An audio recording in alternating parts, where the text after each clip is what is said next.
James Kaufman, World News Report today. Ladies and gentlemen, everyone agreed Secretary Rubio gave the best speech at the Munich Security Conference. I'm going to go over 5 key points that he made, but I wish that you guys would take the time and listen to what the man has to say.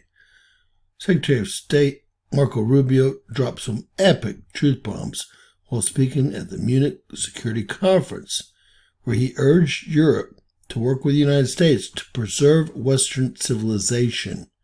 During his sobering speech delivered on Saturday, Rubio outlined the following points.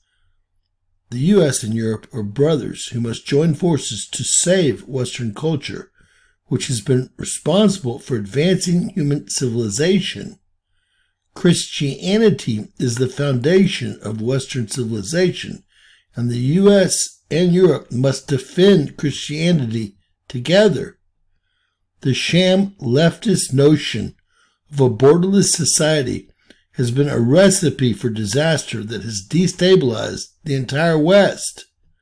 The U.S. and Europe must reject white guilt by not allowing their nations to develop into dumping grounds for third world migrants.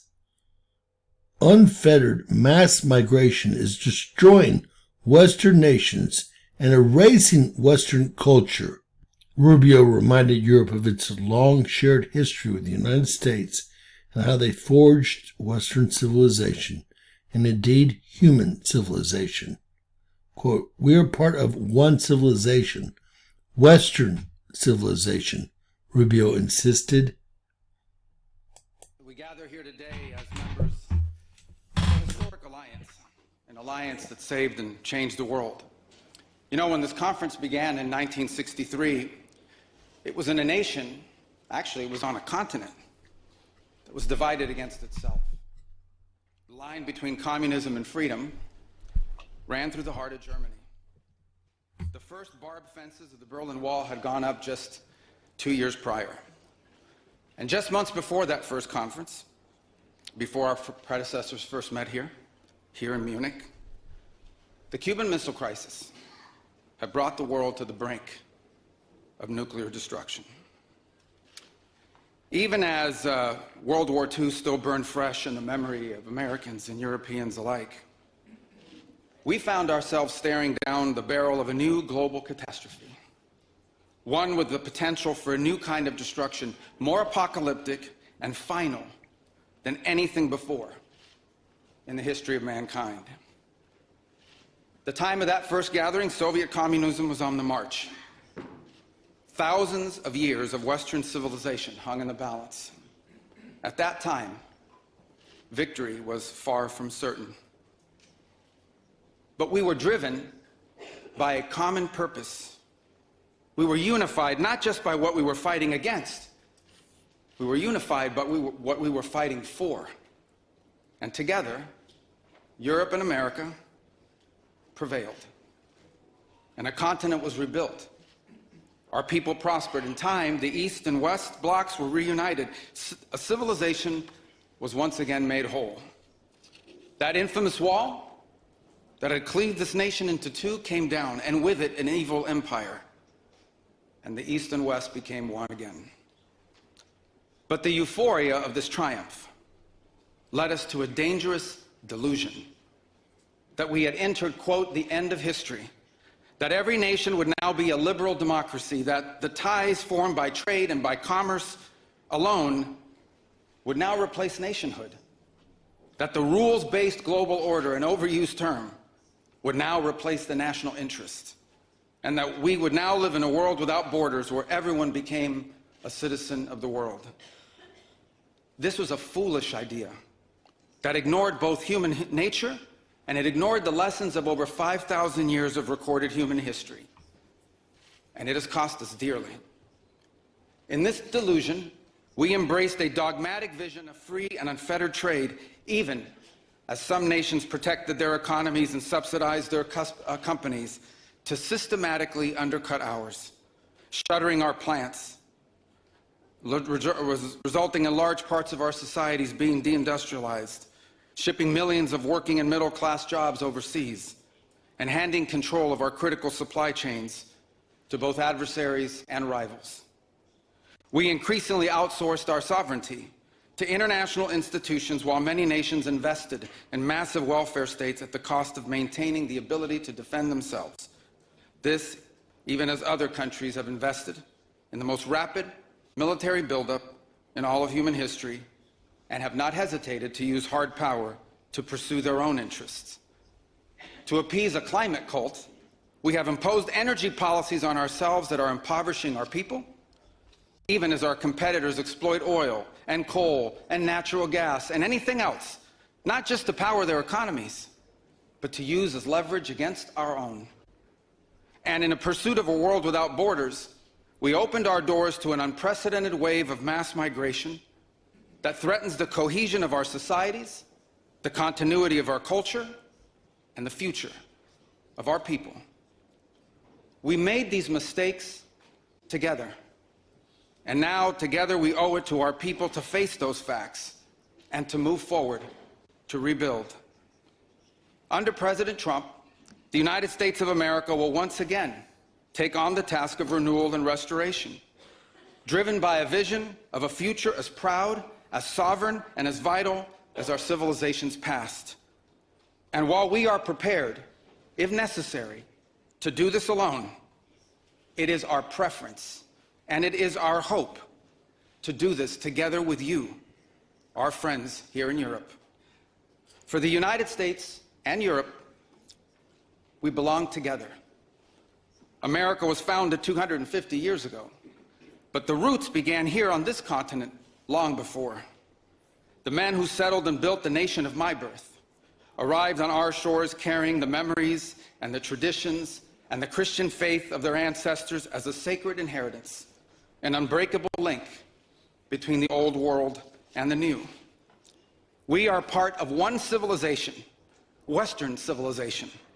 We are bound to one another by the deepest bonds that nations could share, forged by centuries of shared history, Christian faith, culture, heritage, language, ancestry, and the sacrifices our forefathers made together for the common civilization to which we have fallen heir.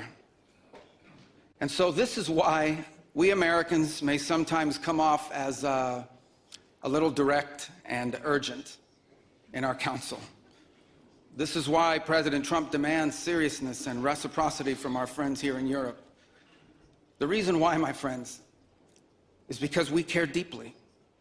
We care deeply about your future and ours. And if at times we disagree, our disagreements come from our profound sense of concern about a Europe with which we are connected, not just economically, not just militarily. We are connected spiritually, and we are connected culturally. We want Europe to be strong. We believe that Europe must survive. Because the two great wars of the last century serve for us as history's constant reminder that ultimately our destiny is and will always be intertwined with yours. Because we know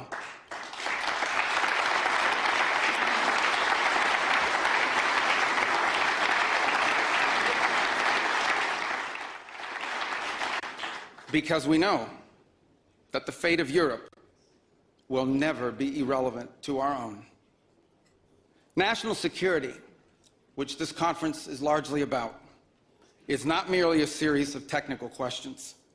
How much we spend on defense or where, how we deploy it, these are important questions. They are. But they are not the fundamental one. The fundamental question we must answer at the outset is, what exactly are we defending? Because armies do not fight for abstractions. Armies fight for a people. Armies fight for a nation. Armies fight for a way of life. And that is what we are defending. A great civilization that has every reason to be proud of its history, confident of its future, and aims to always be the master of its own economic and political destiny. It was here, in Europe, where the ideas that planted the seeds of liberty that changed the world were born. It was here, in Europe, which gave the world a rule of law, the universities, and the scientific revolution. It was this continent that produced the genius of Mozart and Beethoven, of Dante and Shakespeare, of Michelangelo and Da Vinci, of the Beatles and the Rolling Stones. And this is the place where the vaulted ceilings of the Sistine Chapel and the towering spires of the great cathedral in Cologne, they testify not just to the greatness of our past or to a faith in God that inspired these marvels. They foreshadow the wonders that await us in our future. But only if we are unapologetic in our heritage and proud of this common inheritance can we together begin the work of envisioning and shaping our economic and our political future. Deindustrialization was not inevitable. It was a conscious policy choice, a decades-long economic undertaking that stripped our nations of their wealth, of their productive capacity, and of their independence. And the loss of our supply chain sovereignty was not a function of a prosperous and healthy system of global trade. It was foolish. It was a foolish but voluntary transformation of our economy that left us dependent on others for our needs and dangerously vulnerable to crisis. Mass migration isn't some fringe concern of little consequence. It was and continues to be a crisis which is transforming and destabilizing societies all across the West. Together, we can reindustrialize our economies and rebuild our capacity to defend our people. But the work of this new alliance should not be focused just on military cooperation and reclaiming the industries of the past. It should also be focused on together advancing our mutual interests in new frontiers, unshackling our ingenuity, our creativity, and the dynamic spirit to build a new Western century. Commercial space travel and cutting-edge artificial intelligence, industrial automation and flex manufacturing, creating a Western supply chain for critical minerals not vulnerable to extortion from other powers, and a unified effort to compete for market share in the economies of the global South. Together, we can not only take back control of our own industries and supply chains, we can prosper in the areas that will define the 21st century. But we must also gain control of our national borders. Controlling who and how many people enter our countries, this is not an expression of xenophobia. It is not hate. It is a fundamental act of national sovereignty. And the failure to do so is not just an abdication of one of our most basic duties owed to our people. It is an urgent threat to the fabric of our societies and the survival of our civilization itself. And finally, we can no longer place the so-called global order above the vital interests of our people and our nations. We do not need to abandon the system of international cooperation we authored, and we don't need to dismantle the global institutions of the old order that together we built. But these must be reformed. These must be rebuilt. For example, the United Nations still has tremendous potential to be a tool for good in the world. But we cannot ignore that today, on the most pressing matters before us, it has no answers and has played virtually no role. It could not solve the war in Gaza. Instead, it was American leadership that freed captives from barbarians and brought about a fragile truce. It has not solved the war in Ukraine. It took American leadership in partnership with many of the countries here today just to bring the two sides to the table in search of a still elusive peace. It was powerless to constrain the nuclear program of radical Shia clerics in Tehran. That required 14 bombs dropped with precision from American B-2 bombers. And it was unable to address the threat to our security from a narco-terrorist dictator in Venezuela. Instead, it took American special forces to bring this fugitive to justice. In a perfect world, all of these problems and more would be solved by diplomats and strongly worded resolutions. But we do not live in a perfect world, and we cannot continue to allow those who blatantly and openly threaten our citizens and endanger our global stability to shield themselves behind abstractions of international law which they themselves routinely violate. This is the path that President Trump and the United States has embarked upon. It is the path we ask you here in Europe to join us on. It is a path we have walked together before. and hope to walk together again. For 5 centuries, before the end of the Second World War, the West had been expanding. Its missionaries, its pilgrims, its soldiers, its explorers pouring out from its shores to cross oceans, settle new continents, build vast empires extending out across the globe. But in 1945, for the first time since the age of Columbus, it was contracting. Europe was in ruins. Half of it lived behind an iron curtain, and the rest looked like it would soon follow. The great Western empires had entered into terminal decline, accelerated by godless communist revolutions and by anti-colonial uprisings that would transform the world and drape the red hammer and sickle across vast swaths of the map in the years to come. Against that backdrop, then as now, many came to believe that the West's age of dominance had come to an end, and that our future was destined to be a faint and feeble echo of our past. But together, our predecessors recognized that decline was a choice, and it was a choice they refused to make. This is what we did together once before, and this is what President Trump and the United States want to do again now, together with you. And this is why we do not want our allies to be weak, because that makes us weaker. We want allies who can defend themselves so that no adversary will ever be tempted to test our collective strength. This is why we do not want our allies to be shackled by guilt and shame. We want allies who are proud of their culture and of their heritage, who understand that we are heirs to the same great and noble civilization, and who together with us are willing and able to defend it. And this is why we do not want allies to rationalize the broken status quo rather than reckon with what is necessary to fix it. For we in America have no interest in being polite and orderly caretakers of the West's managed decline. We do not seek to separate, but to revitalize an old friendship and renew the greatest civilization in human history. What we want is a reinvigorated alliance that recognizes that what has ailed our societies is not just a set of bad policies, but a malaise of hopelessness and complacency. The alliance that we want is one that is not paralyzed into inaction by fear. Fear of climate change, fear of war, fear of technology. Instead, we want an alliance that boldly races into the future. And the only fear we have is the fear of the shame of not leaving our nations prouder, stronger, and wealthier for our children. An alliance ready to defend our people, to safeguard our interests, and to preserve the freedom of action that allows us to shape our own destiny. Not one that exists to operate a global welfare state and atone for the purported sins of past generations. An alliance that does not allow its power to be outsourced, constrained, or subordinated to systems beyond its control. One that does not depend on others for the critical necessities of its national life.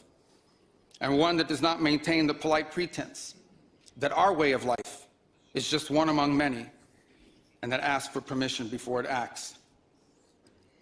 And above all, an alliance based on the recognition that we, the West, have inherited together. What we have inherited together is something that is unique and distinctive and irreplaceable, because this, after all, is the very foundation of the transatlantic bond. Acting together in this way, we will not just help recover a sane foreign policy, it will restore to us a clear sense of ourselves. It will restore a place in the world. And in so doing, it will rebuke and deter the forces of civilizational erasure that today menace both America and Europe alike. So in a time of headlines heralding the end of the transatlantic era, let it be known and clear to all that this is neither our goal nor our wish. Because for us Americans, our home may be in the Western Hemisphere, but we will always be a child of Europe.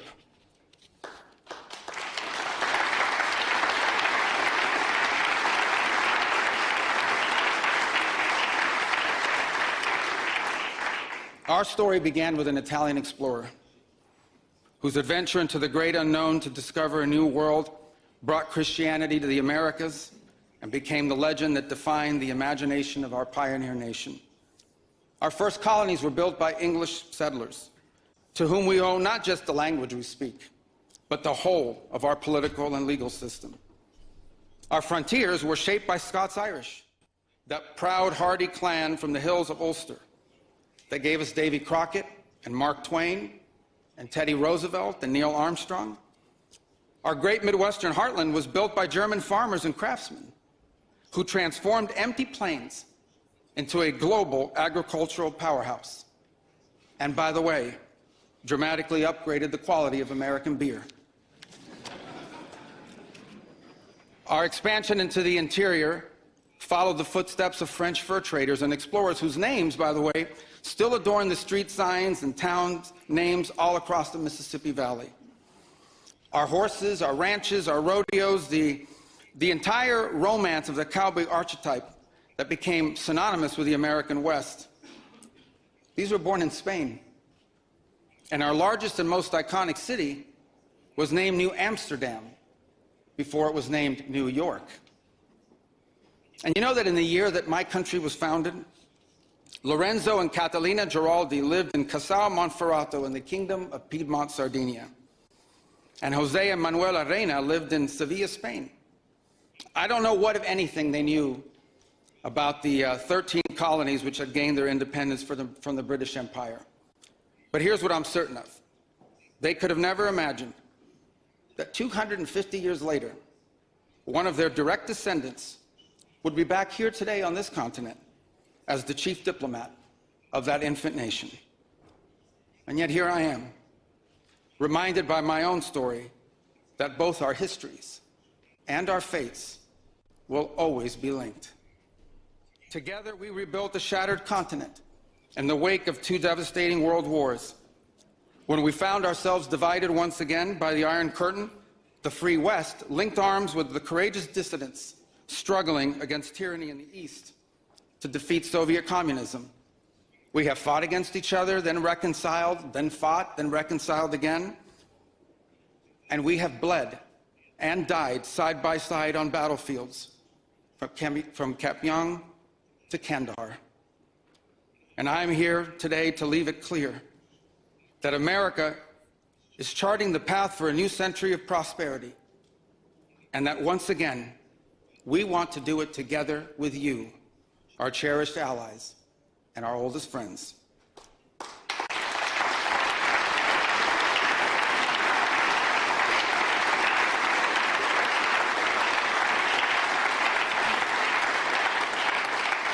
We want to do it together with you, with a Europe that is proud of its heritage and of its history, with a Europe that has the spirit of creation and liberty that sent ships out into uncharted seas and birthed our civilization, with a Europe that has the means to defend itself and the will to survive. We should be proud of what we achieved together in the last century, but now we must confront and embrace the opportunities of a new one. Because yesterday is over. The future is inevitable. And our destiny together awaits. Thank you. And with those words, Secretary Marco Rubio just nuked the New World Order. God bless America, and God bless our friends and family in the West. Please share, make sure to give us a thumbs up on your way out. And ladies and gentlemen, live by these very words, or do your very best to do so, because anything's possible in Bizarro World.